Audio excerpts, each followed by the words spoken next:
은퇴하고 상가나 오피스텔 투자를 해서 월세 받는 생활 꿈꾸시는 분들 많으신데요. 최근에는 금융상품이 진화하면서 부동산에 직접 투자하지 않고도 월세를 받는 것과 똑같은 효과를 누릴 수 있는 그런 상품들이 많이 나오고 있다고 합니다. 특히 최근에는 ETF가 그런 상품이 한 축으로 들어가고 있는 것 같은데요. 월세 주는 ETF 어떤 것들이 있는지 2회에 걸쳐서 한번 알아보도록 하겠습니다. ETF 하면 아무래도 주식형이 많이 떠오르는데요. 코스피를 따라간다든지 아니면은 전기차라든지 이런 특정 테마를 따라간다든지 사실 ETF는 종류가 엄청 많잖아요.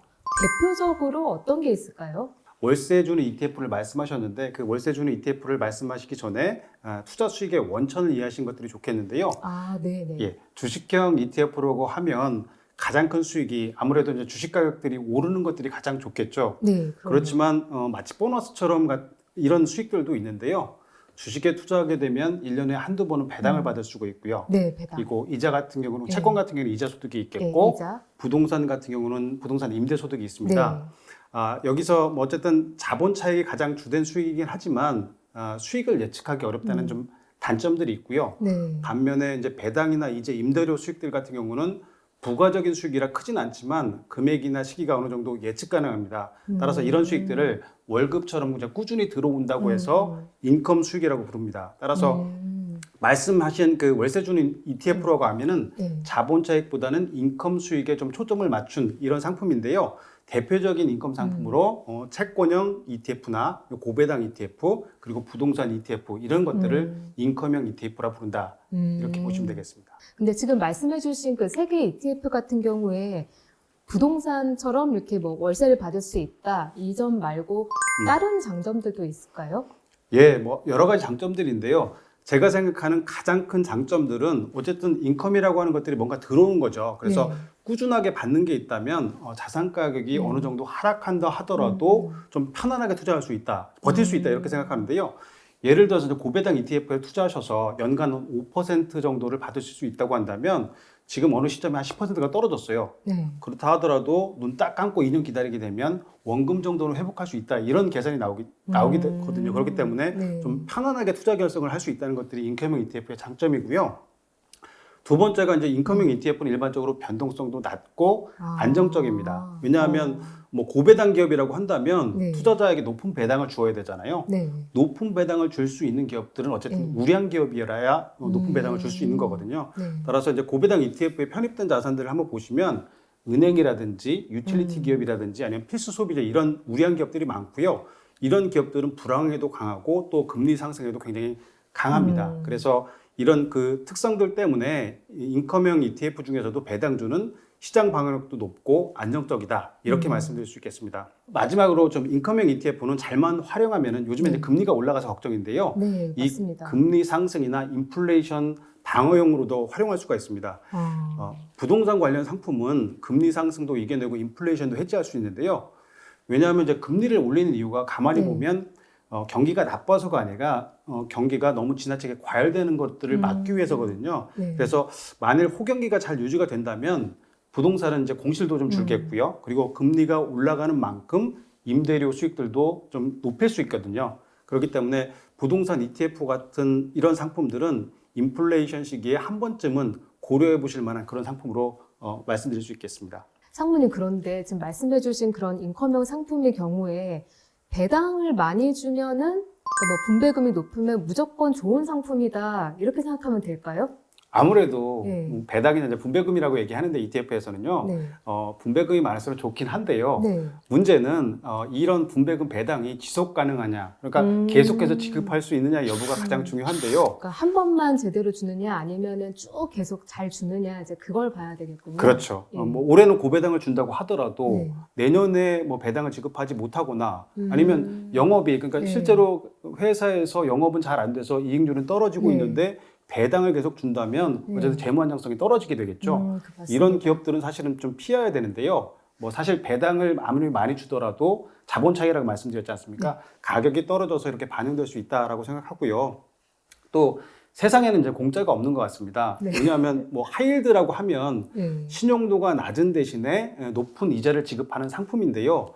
뭐 평상시에는 별 문제가 없겠지만 위기 시에는 이제 신용도가 낮아지니까 원금을 날릴 수도 있거든요. 그래서 소탐 대실할 우려도 있기 때문에 사실은 적정한 분배금과 계속 영업이익들을 만들어내는 기업인지를 확인하고 그런 상품인지를 확인하고 투자하시는 것들이 중요하다. 이렇게 말씀드릴 수 있겠습니다.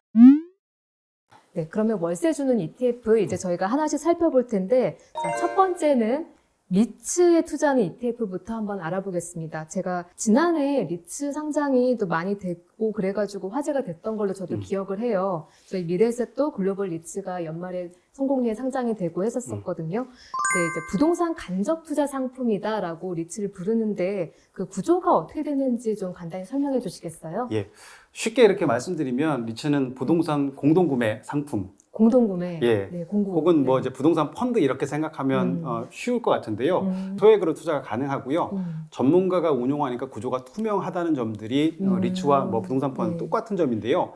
다만 차이점은 법적 실체입니다. 리츠는 부동산 투자 회사법에 따른 회사기 때문에 따라서 펀드는 보통 만기가 있는데 회사는 계속 기업이기 때문에 만기가 없다는 차이가 있고요. 리츠는 회사니까 당연히 세금을 법인세를 내야 되지 않습니까?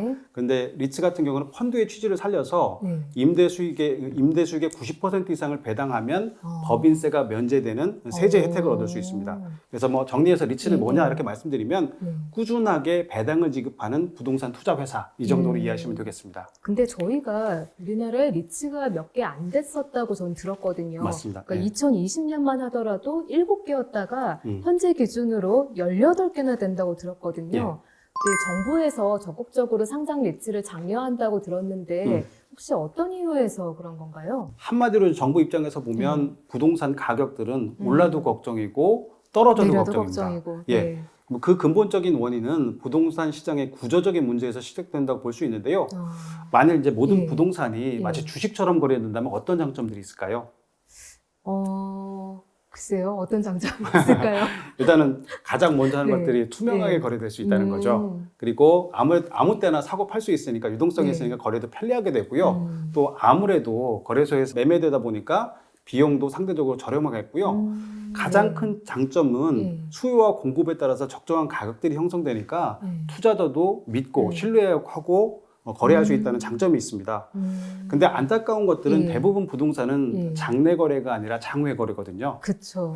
그것도 이제 개인 투자자 중심으로 거래가 됩니다. 아파트 가격 보셔서 알겠지만 개인 투자자의 가장 큰 문제점들은 제가 생각하기엔 쏠림이라고 생각하고 있는데요. 뭐 오를 때는 급하게 오르고 뭐 떨어질 때는 끝도 없이 떨어지고 또 오를 때는 물건이 없어서 못 사고요. 떨어질 때는 또 팔리지도 않습니다. 그래서 정부는 리츠 상장을 통해서 이걸 해결하고 싶은 건데요. 투기가 아니라 이제 투자로 해결을 하는 거고 그리고 편리하게 거래를 하고 신뢰할 만한 시장 가격을 형성해서 부동산 가격들을 안정시키겠다는 정책적 목표가 리츠를 활성화시키는 이유다. 이렇게 보시면 되겠습니다. 이렇게 활성화시킨다고 했었을 때 기업이나 개인들한테도 어떤 좀 좋은 점이 있을까요? 기업 입장에서도 과거에는 사업 부지나 사옥 같은 것들을 보유하는 것들이 일반적이었는데 사실 이제 이런 사옥들 같은 경우는 고정자산이기 때문에 쉽게 말씀드리면 잠기는 돈이거든요. 근데 최근에 기업들이 그저 사옥을 깔고 앉아서 세금만 더 낼 것이 아니라 이걸 어떻게 이용할 수 없을까라는 고민들을 했는데요. 리츠가 답이 된 겁니다. 왜냐하면 기업에서 보면 리츠를 활용해서 부동산의 실질적인 사용권을 얻는 대신에 적절한 임대료를 부담하고요. 또 대신 리츠를 통해서 유동화한 현금들을 신사업에 투자해서 본업에서 영업이익을 확대할 수 있다. 이런 장점들을 갖고 있는 거죠. 그렇군요.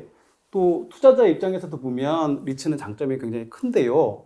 은퇴 이후에 직장인들의 가장 큰 로망은 건물주나 임대사업주 이런 거거든요. 그래서 현실에서 보면 사실 그만한 돈도 없고 투자 물건을 구하기도 어렵고요. 또 투자 물건을 구한다고 하더라도 관리하는 것들이 굉장히 힘들거든요. 그런데 맞습니다. 그래서 리츠에 투자하게 되면 이런 모든 수고를 덜어낼 수 있는 거죠. 소액으로 투자할 수 있고요. 편리하고 또 은퇴 이후라도 월세처럼 꾸준하게 배당을 받을 수 있다는 측면들이 리츠에 뭐 개인 투자자 있을 때 장점이라고 보시면 될 것 같습니다. 현재 퇴직연금에서는 이제 리츠 투자가 되는데 연금저축 펀드에서는 안 되지 않나요? 안 됐었는데 이번에 좀 개선을 해서 연금저축에서도 리츠를 투자할 수 있도록 제도를 개선을 했습니다. 그렇군요.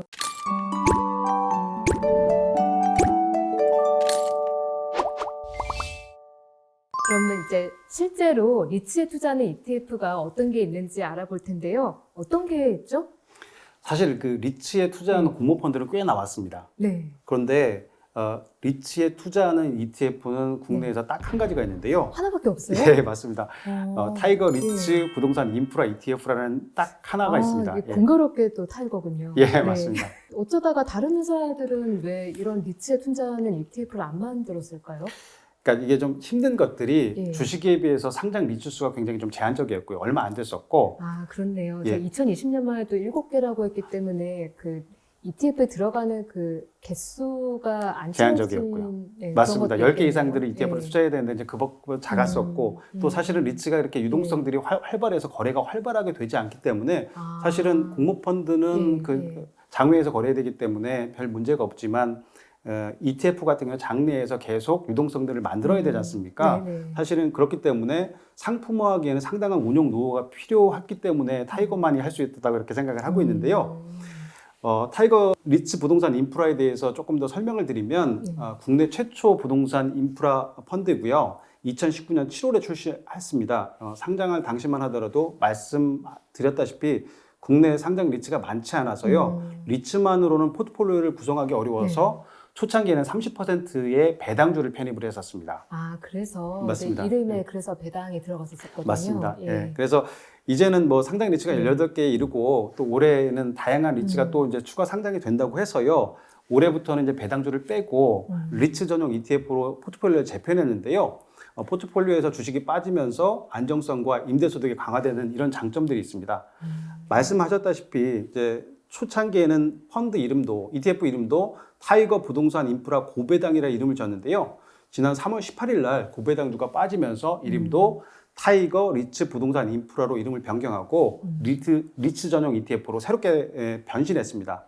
성과도 한번 보시면요. 3년이 좀 못 되는 기간이지만 배당 포함해서 누적 성과가 한 38%에 이르고 있고요. 오, 예. 괜찮네요. 그리고 작년에 한 해 수익 때는 한 20% 이르렀는데 가장 좋은 점들은 꾸준하게 성과가 우상향한다는 점입니다. 변동성이 굉장히 작고요. 그리고 임대 수익들 보시면, 그러니까 분배금 보시면 사실 요즘 상가에 투자해서 5% 임대 수익들을 보는 것도 쉽지 않거든요. 그렇다고 하더라고요. 예, 근데 지난해 분배금들이 예. 리츠 부동산 인프라 같은 경우는 5.4%였고요. 매년 5% 이상씩 분배를 해서요. 누적 분배금이 15% 정도 되니까 현금 흐름도 굉장히 좀 양호한 편이다. 이렇게 보시면 되겠습니다. 아, 네, 그렇군요. 자, 그러면 이제 실제로 이 ETF에 어떤 리츠들이 들어가 있는지 저는 좀 궁금하거든요. 첫 번째 편입된 자산이 맥쿼리 인프라입니다. 아, 리츠는 아니지만 특별자산, 인프라에 투자하는 특별자산인데요.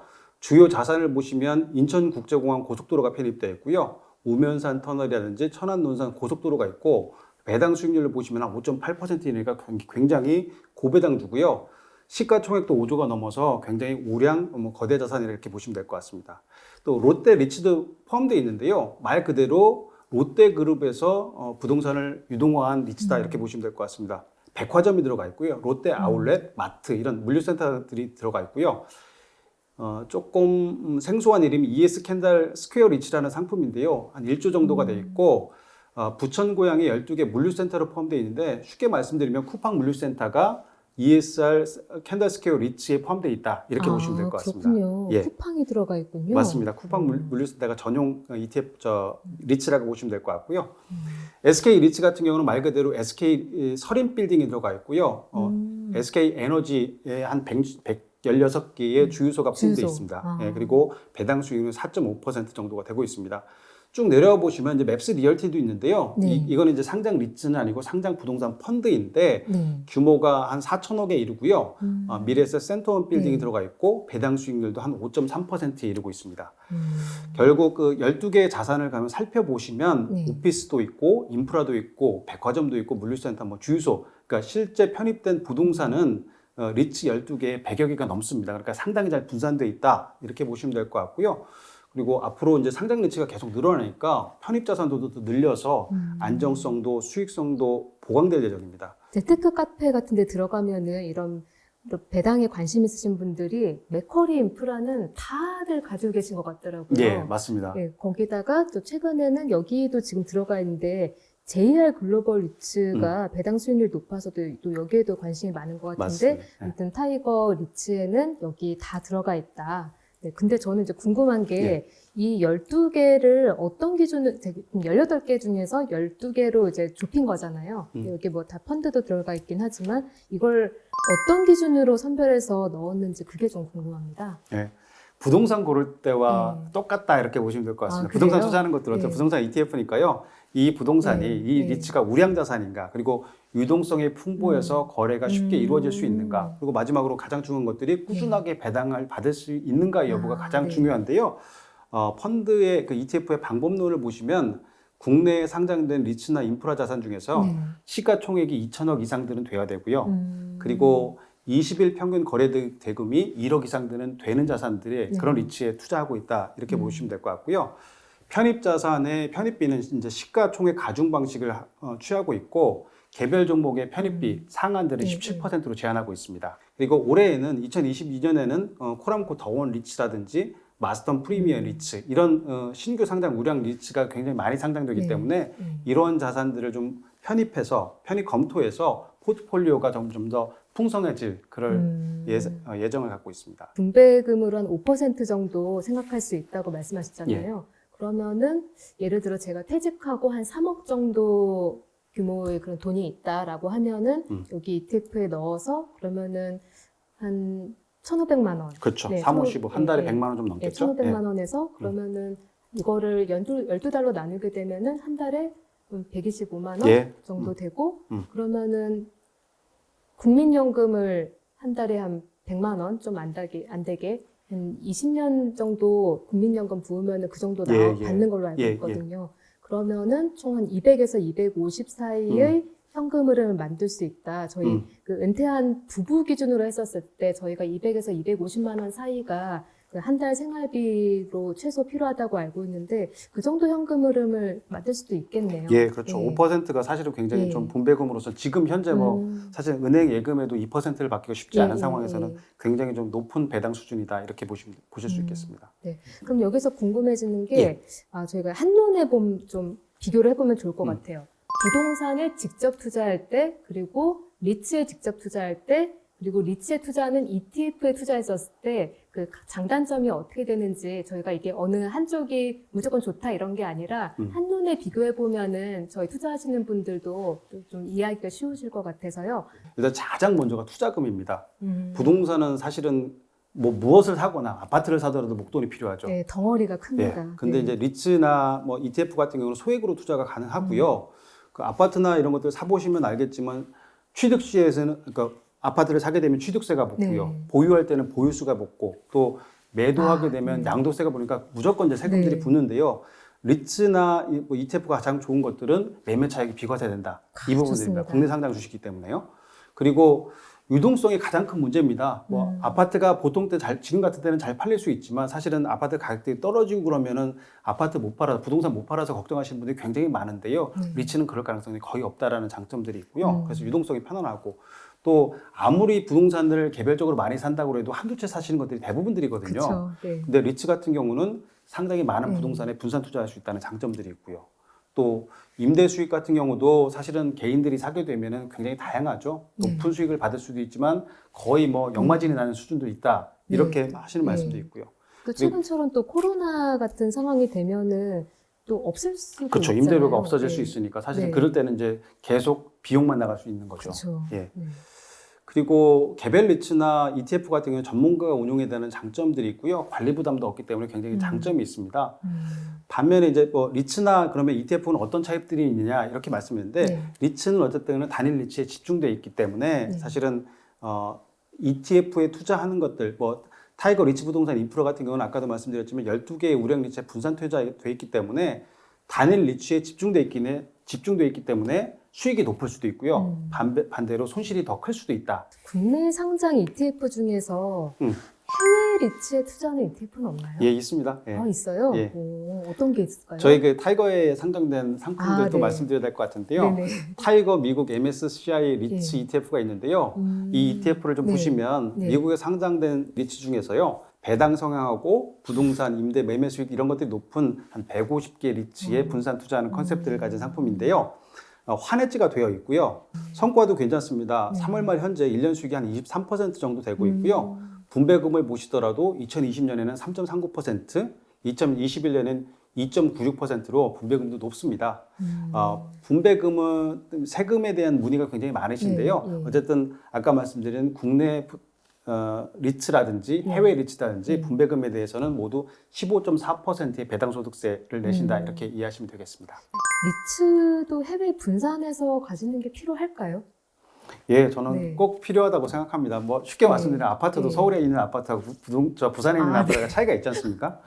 예, 그렇게 생각하니까 간단하네요. 예, 그러니까 제가 말씀드린 이유는 국내하고 해외는 경제 사이클이 다르니까요. 이것들을 잘 활용하면 좀 더 안정적으로 투자하실 수 있고요. 투자 물건에도 좀 차이가 있을 수 있거든요. 국내에는 좀 한정적인 물건이 있다고 한다면 해외에다가 넓히게 되면 오피스, 물류센터, 뭐 데이터 센터, 인프라 이런 것들 다양한 리츠 자산에 투자할 수 있다는 장점들이 있고요.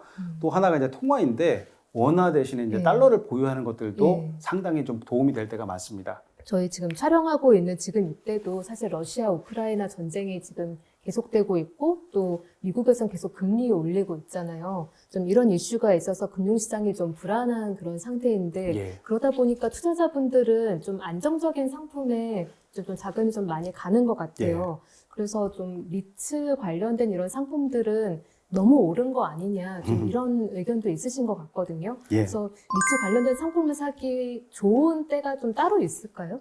장기적으로 부동산은 저는 그렇게 생각합니다. 인플레이션을 반영해서 계속 상승하는 것들이 일반적이거든요. 그렇기 때문에 사실 어느 때 사도 좋다 이렇게 말씀드릴 수 있겠는데요. 다만 어쨌든 리츠도 그렇고 부동산도 그렇고 거래가 되다 보니까 그리고 이제 주식처럼 가격 등락이 있다 보니까 사실은 조금 마켓 타임을 하게 되는데요. 가장 중요한 포인트 중에 하나가 만약 이게 몇 년간 아까도 말씀드린 리츠가 한 5% 분배를 하는데요. 지금 그러니까 시가 분배율을 따져 보니까 5%를 넘어서 7%, 8% 한다. 이렇게 되면 두 가지 원인이 있는 거거든요. 어떤 원인? 하나는 가격들, 리츠의 그 자본 차익이 손실이 나서 가격이 많이 낮아졌거나 혹은 임대 소득들이 늘어났거나. 그러니까 다시 말씀드려서 일반적인 분배 수익보다 높은 분배 수익을 지급할 때는 이때는 리츠 ETF를 사기에 굉장히 좀 좋은 시점이다. 이렇게 말씀드릴 수 있겠고요. 반대로 이제 분배금이 떨어져서 극단적으로다가 뭐 예금금리만 못하다 이랬을 때는 말씀하셨다시피 가격이 굉장히 올라서 분배금 수익들이 상대적으로 낮아졌으니까 이때는 매수하신 것들을 조금 다시 한번 생각해 보시는 것들이 좋겠다 이렇게 말씀드립니다. 뭐 이걸 다 떠나서 제가 가장 추천드리는 방법 중에 하나가 리츠나 부동산은 노후 대비에 가장 적합한 자산이거든요. 그렇기 때문에 연금 계좌에서 매달 꾸준히 모아가시는 것들이 가장 좋은 방법이라고 추천을 드립니다. 네, 인컴형 ETF에 대해 알아보는 첫 번째 시간이었는데요. 오늘은 리츠에 투자하는 ETF에 대해서 알아봤습니다. 상세히 설명해 주신 김수환 상무님 감사합니다. 고맙습니다.